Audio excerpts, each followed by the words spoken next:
मेरा नाम रवीना है। मेरा संबंध गुजरात के एक छोटे से गांव से है। मैं एक आम सी शक्ल सूरत की गरीब लड़की हूँ जिसके ख्वाब बहुत ऊंचे ऊंचे थे।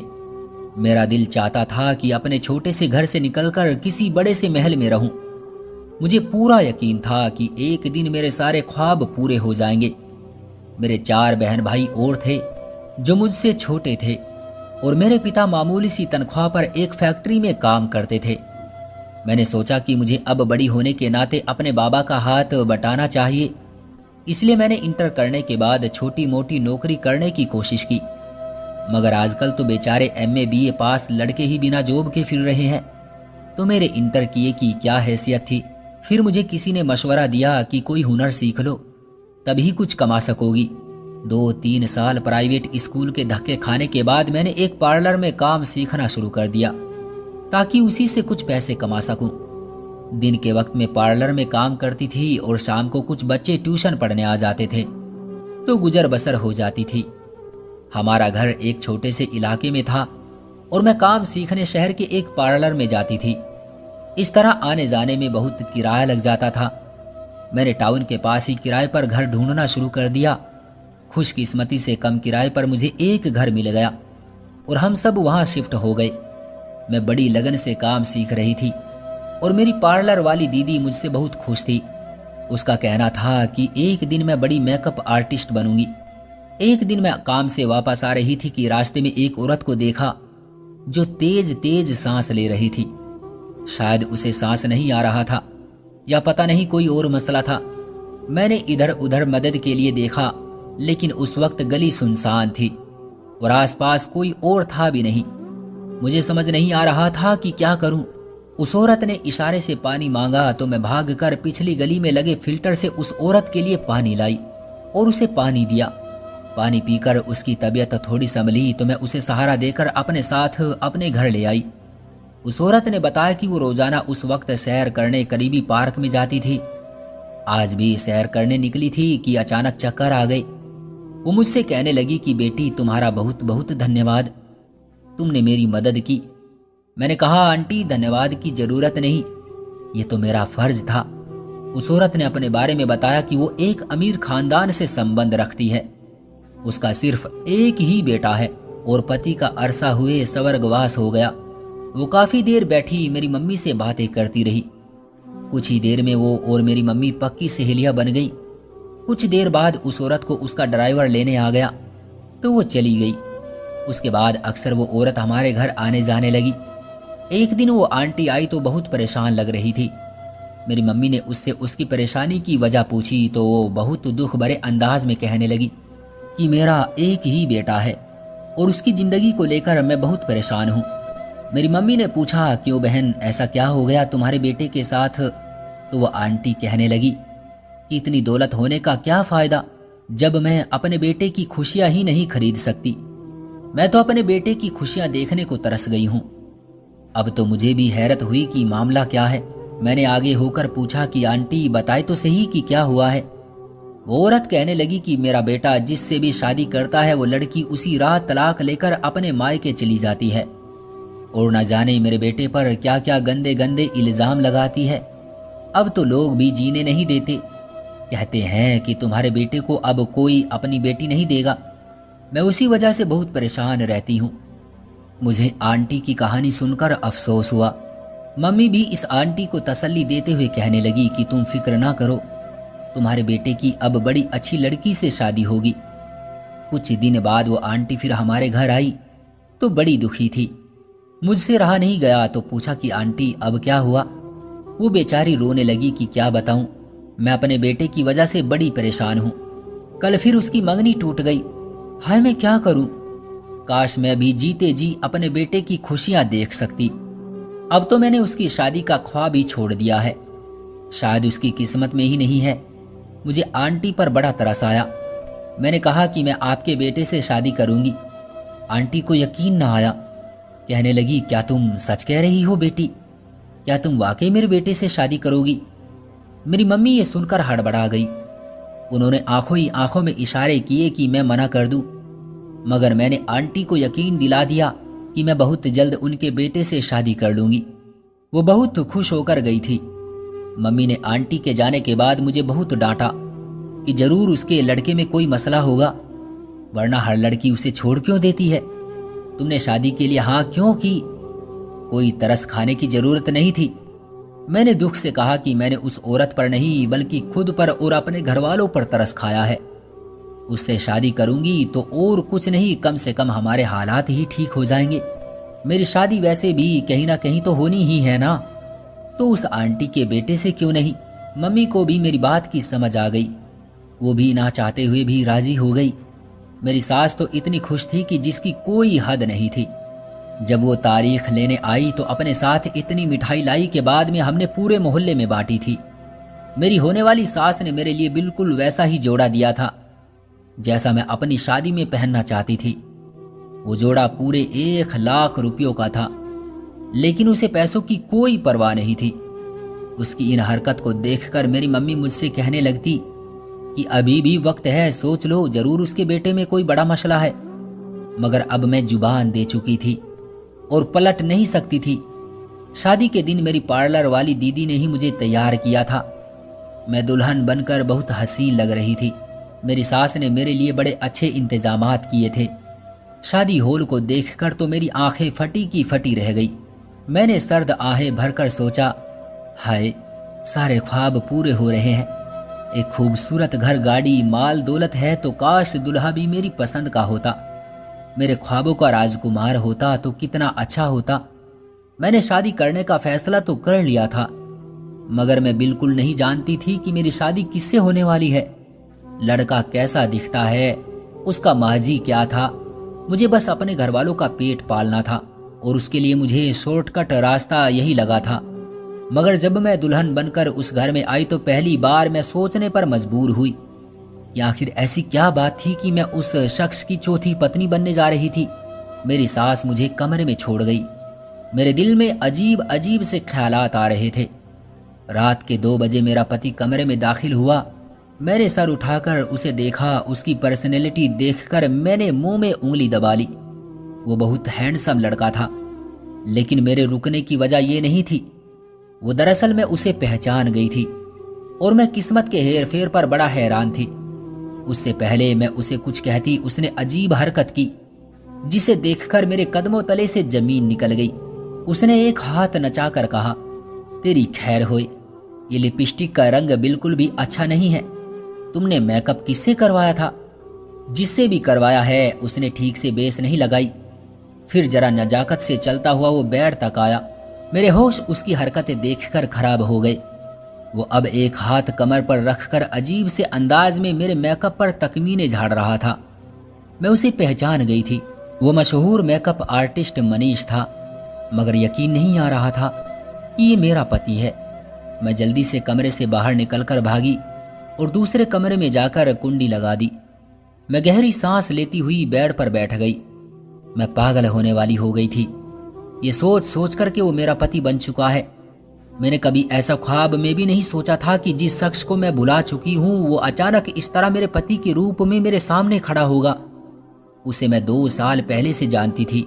ये उन दिनों की बात थी जब मैंने इंटर के बाद एक स्कूल में नौकरी करनी शुरू कर दी थी। वो स्कूल तो काफी बड़ा था, अमीरों के बच्चे वहां पढ़ते थे, मगर स्कूल का मालिक बहुत कंजूस था। उसने मेरी तनख्वाह बहुत कम रखी थी। 3000 रुपयों की तनख्वाह आटे में नमक के बराबर थी। मगर कुछ ना होने से मैंने बेहतर समझा कि इसी को ही किस्मत का लेखा जोखा जान लिया जाए। यूं मैं स्कूल जाने लगी। वहां मैं नर्सरी क्लास की टीचर के साथ हेल्पर के तौर पर पढ़ाती थी। मेरा काम ज्यादातर छोटे बच्चों को संभालना और डायरी लिखना था। छोटे छोटे बच्चों में मेरा दिल लग गया था। एक बच्चा रोहन मुझे बहुत क्यूट लगता था। मैं उसका बहुत ख्याल रखती थी। एक दिन उसे ड्राइवर लेने ना आया तो प्रिंसिपल ने मुझे कहा, इस बच्चे के घर पर कॉल कर दो।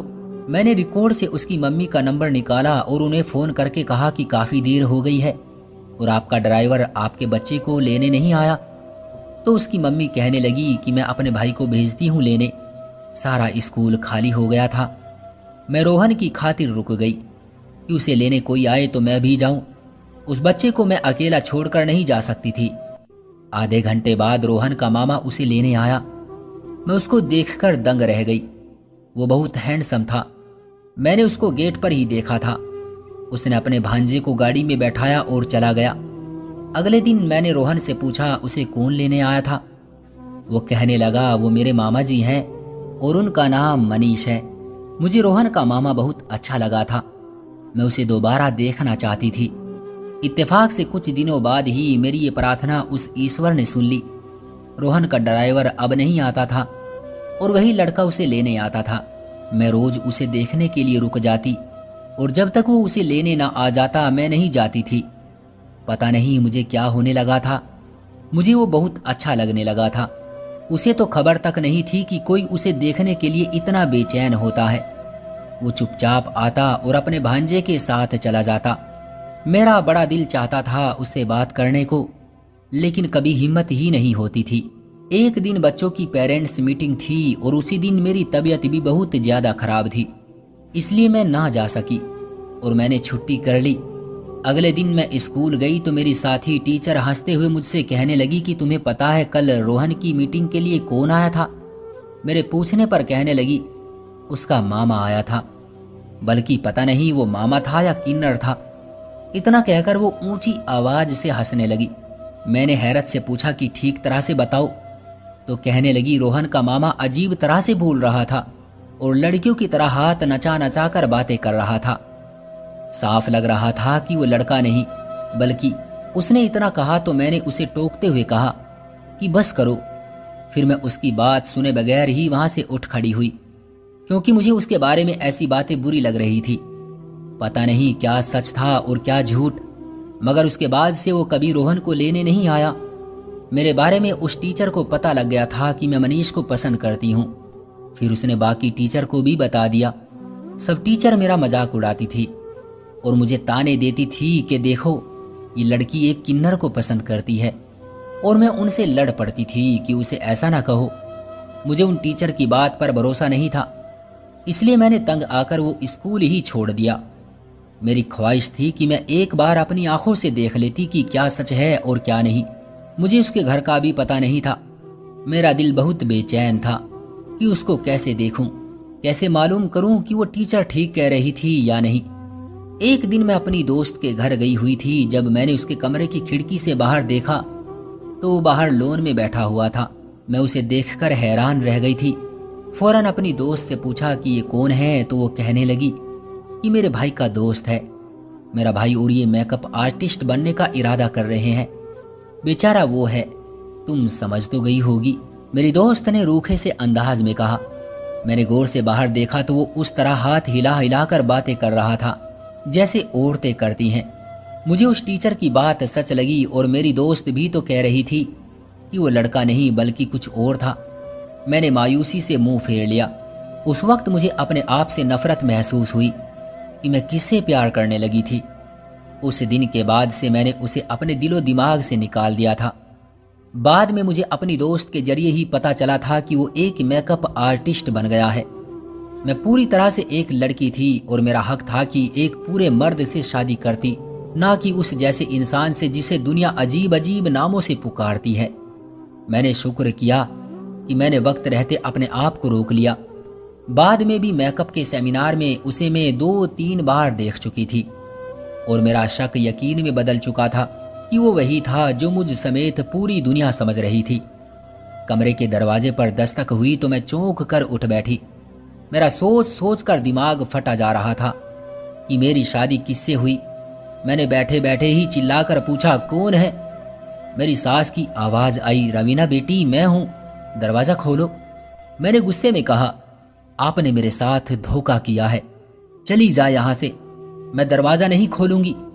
मैंने सोचा था कि हो सकता है कि आंटी के बेटे को कोई बीमारी हो, इसी वजह से मैंने शादी के लिए हाँ कर दी थी, लेकिन जो निकला वो तो मेरे जहनो गुमान में भी नहीं था। इसलिए मुझे तुम पर बहुत गुस्सा है। कम से कम तुम मुझे अपने बेटे के बारे में बता ही देती। मेरी सास रोते हुए कहने लगी भगवान का वास्ता हमें बेइज्जत न करो, पूरा घर मेहमानों से भरा हुआ है, हमारी इज्जत यूं खराब ना करो। उनकी इस तरह की बातें सुनकर मैंने चुपचाप उठकर दरवाजा खोल दिया। मैंने ही शादी के लिए हाँ की थी और अब मुझे ही भुगतना था। मेरी सास मुझे देखते ही कहने लगी कि ऐसा कुछ नहीं है, जैसा तुम समझ रही हो। मेरा बेटा बिल्कुल ठीक है। मैंने गुस्से से कहा, अब तो आप यही कहेंगी ना।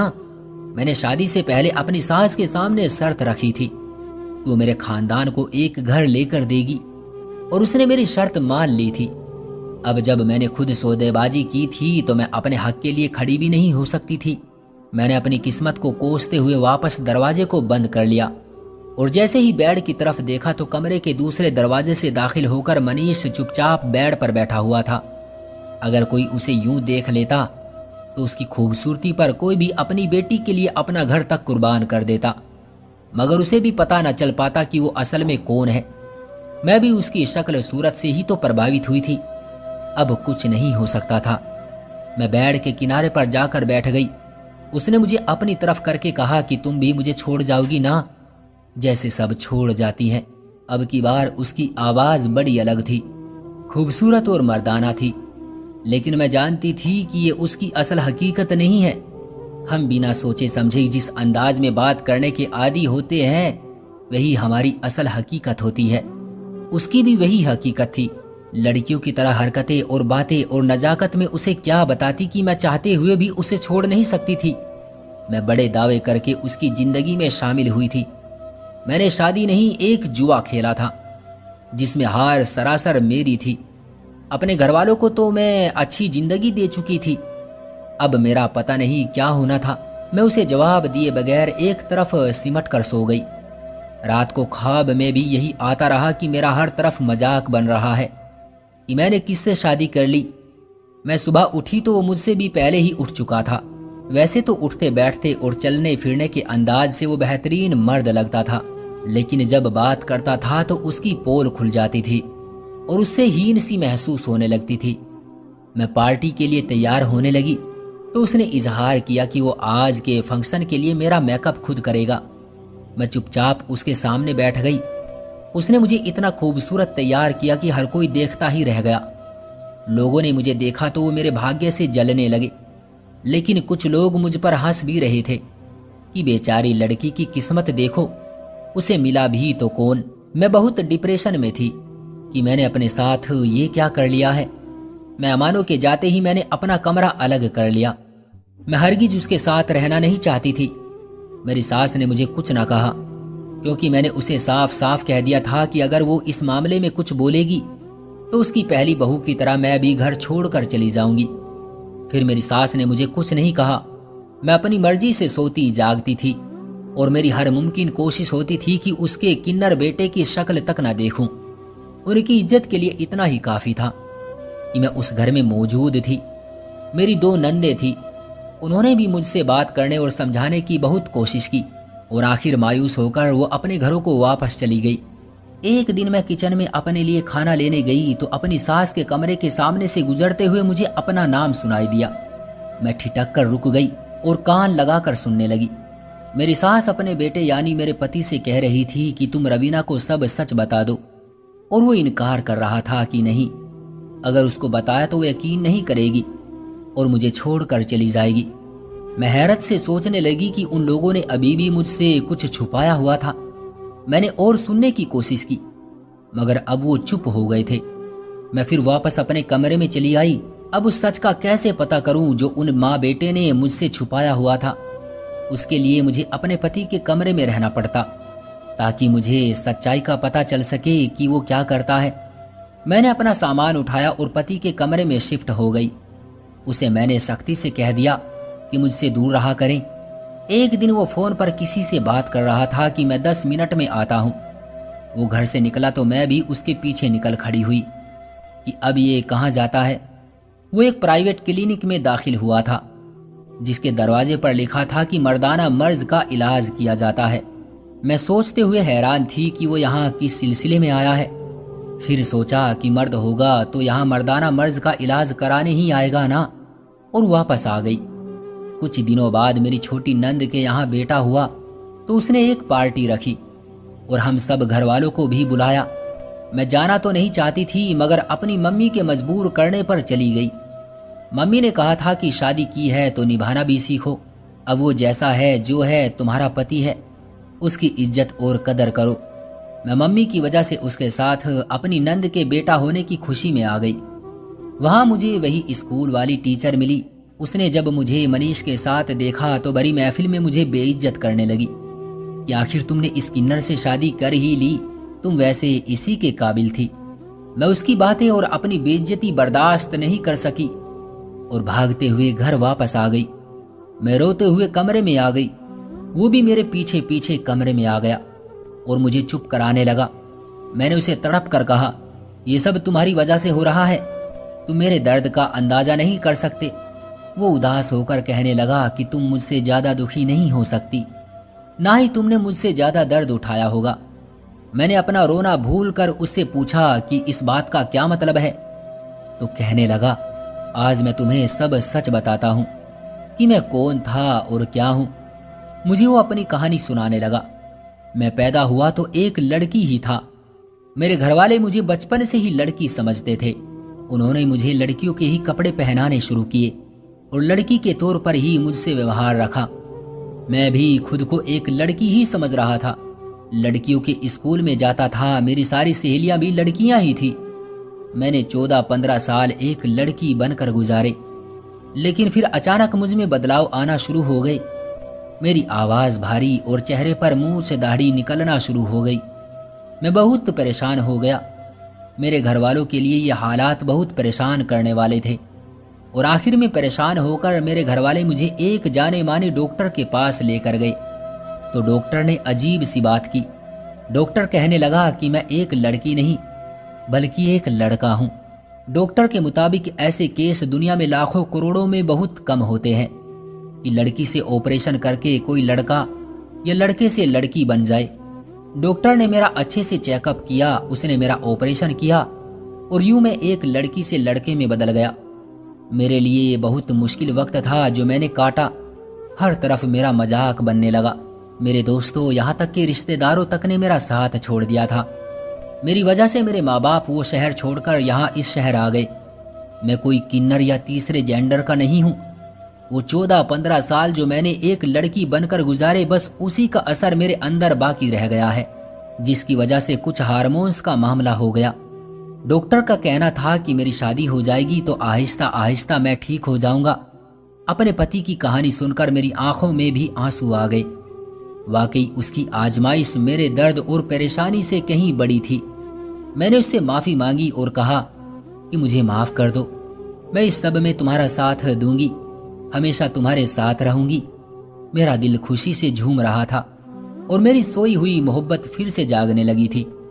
मुझे अपने पति की हकीकत पता चली तो मैं बहुत खुश हुई कि वो कोई किन्नर या हिजड़ा नहीं था, उसमें कोई नुक्स या खराबी नहीं थी, बल्कि वो एक बीमारी का शिकार था। मैंने उसका बाकायदा इलाज करवाना शुरू कर दिया। उसके अलावा मैंने पूरा 1 साल उसको प्रैक्टिस करवाई कि बातों के दौरान हाथों को कैसे कंट्रोल में रखना है। उसे ये भी सिखाया कि कैसे धीमे और अच्छे अंदाज में बात करनी है।